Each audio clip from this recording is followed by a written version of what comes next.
I survived 1,117 days and 99 nights in the forest thanks to these 37 insane tips. Alright, this first tip is actually crazy and most players don't even know this exists. If you want to open this completely overpowered broken chest, you need to go to the fairy biome. Now listen carefully because this part is super important. In this biome, you'll find a special tree, and nearby there's a stone that shows you exactly what to do. You need to attach the roots to the tree using acorns, following the pattern on that stone. Once you connect all the roots, the chest unlocks, and I'm not exaggerating when I say this chest can drop insane loot. But quick warning, you cannot just jump onto this tree normally, so don't even try. You'll waste time and probably get yourself killed. Now here's a tip I figured out myself and I was honestly shocked. Why are you killing normal wolves when you can kill the new wolves instead? Here's the secret. The new wolves have the exact same HP, but they drop way more meat. Same difficulty, better rewards. If you're still farming normal wolves, you're straight up griefing yourself. Next tip came from a pro player. If a wolf grows on you, you can jump into this wagon and the wolf literally cannot touch you. You can just chill there, heal up, wait it out, then either run away or kill the wolf safely. And here's something wild. You can actually kill the horse pulling the wagon. It has a ton of HP, it takes a while, and it drops a normal steak. So honestly, if you feel bad for the horse, you don't even have to kill it. Another insane survival trick, you can jump on these giant mushrooms and wolves cannot reach you at all. If you're fighting a wolf, just hop on a mushroom and shoot it from there. Or literally just sit there and chill. It's free safety. And in the fairy biome, there are also these specific rocks where you can survive the entire night. Wolves won't touch you, deer won't touch you, nothing will.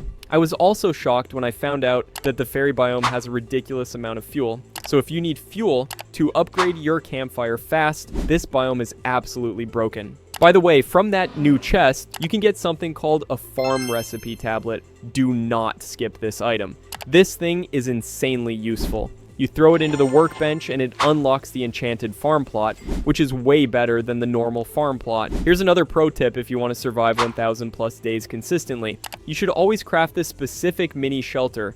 You need 2 wood rain storages and you place them in a way where you can walk in and out, but mobs can't get inside. Even if your campfire goes out, you can still survive safely inside this mini base. This setup is actually broken for long-term survival. I also highly recommend always crafting a boost pad. It only costs 10 scrap and 15 wood, which is insanely cheap. When daytime starts, you can use it to sprint across the map super fast. And if you're boosted, a deer literally cannot catch you. Did you know that in the winter biome, there's a hidden fortress with a ton of secrets? First insane thing, you don't even need to break the ice to reach one of the best chests. You can just walk straight to it, and if you want the loot trapped inside the ice, don't break the center ice first. You need to break the ice where the cultists are, kill them one by one, clear everything safely, and only then break the middle ice. And yes, you can survive the night inside this fortress. Owls and wolves can't reach you. So subscribe to the channel if you want 1 million diamonds. If the winter biome spawns early in your world, you should immediately farm 2 bunny feet. This lets you craft earmuffs super early, which means you can safely explore the winter biome way sooner than most players. Another tip that blew my mind,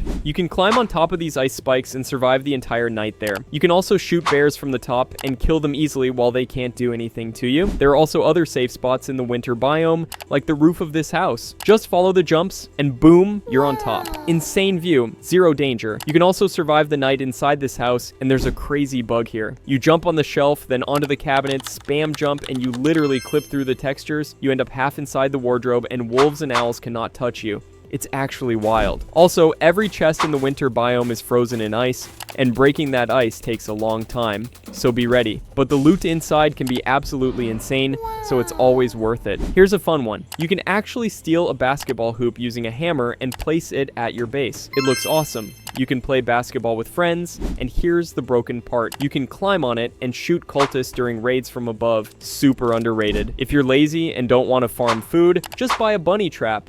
You'll catch rabbits passively and basically eat for free while doing nothing. Now, this next tip is actually insane, and I'm not exaggerating when I say that almost nobody knows this exists. In the lava biome, if a tree spawns close to one of the walls, you can do something completely broken. You climb up the tree, then from the top, you parkour straight onto the wall, and the moment you land there, boom, you're in a secret, completely unreachable spot. And when I say unreachable, I mean nothing in the game can touch you. wolves can't path to you, and you're basically sitting in God mode. The first time your friends see this, they're actually going to think you're cheating. Just don't forget one thing. You can't fish in lava, so you'll eventually have to come down for food. But until then, this spot is perfect for chilling, healing, waiting out danger, or just flexing. Now pay attention to this because this single mistake wipes so many runs. When cultists attack you, you should always kill the red cultist with the crossbow first, no exceptions. That guy is the biggest threat in the entire group. He deals massive damage, hits you from range, and if you ignore him for even a few seconds, he can completely ruin your run. So the moment you see him, focus him down instantly. Once he's gone, the rest of the cultists are honestly a joke and super easy to clean up. Here's a crazy exploit that feels illegal once you learn it. You can actually see through certain textures in the game. Wow. If your map isn't fully explored yet, you can use this to your advantage and peek through walls to see what's waiting for you ahead. This is insanely useful because it lets you plan your path, avoid walking straight into danger, and decide where you want to go before you commit. Pro players use this to stay alive longer and make smarter rotations. Another thing most players massively underestimate is bear traps, and this is a huge mistake. These things are actually completely busted. They only cost 3 scrap, which is insanely cheap, and you can use them against cultists, wolves, or literally any mob in the game. Here's a fun one that also looks incredibly cool. Did you know you can actually steal the alpha wolf head from a house using a hammer? You just walk inside, grab the head, and place it at your base. It doesn't just look awesome, it's also a huge flex. Every time your friends see it, they're going to be shocked and ask how you even got it. And sometimes, the game just breaks in your favor. Wolves or other mobs can randomly bug out and get stuck inside the ground. It looks hilarious, but more importantly, it makes them completely free kills. They can't move, they can't fight back, Sabriri, and you can safely take them out with 0 risk. Always take advantage of this when it happens. One more extremely important tip, I highly recommend not going into the cave early game. This is one of the biggest traps for new players. To fully clear the cave, you need good gear, strong weapons, and a lot of food. If you rush it early, you'll almost always die and lose a ton of progress. If you want to upgrade your campfire super fast, never skip cultist sacrifice spots. Kill all the cultists there, then loot everything. Wolf pelts, alpha wolf pelts, and even the cultist bodies themselves. All of that counts as fuel, and you can level your campfire insanely fast this way. This is one of the best progression boosts in the entire game. Always loot chairs. Seriously, never skip them.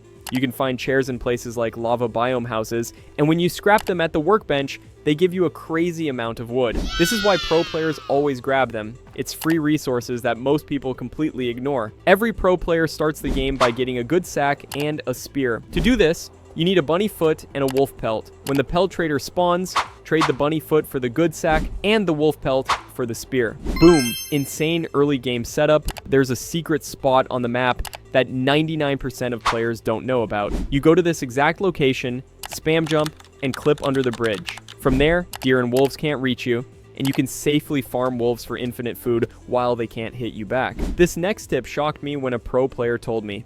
If your teammate dies and you need bandages, you can actually fish in a lava lake and pull out a bandage. You can then revive your teammate and keep surviving. That's insane. Another pro tip, if you need fuel, always go to the edges of the map. That's where the most fuel spawns, and you can max out your campfire insanely fast. And finally, the ultimate tip. If you want the infernal sword or infernal crossbow, go to the lava biome, find the volcano, clear all the cultists, then start throwing their bodies into the volcano. You need to do this multiple times, and eventually, you'll unlock the infernal sword or infernal crossbow. Some of the strongest weapons in the entire game. Now subscribe to the channel, drop a like, and comment your own tip. Your tip might end up in the next video. Good luck and peace out.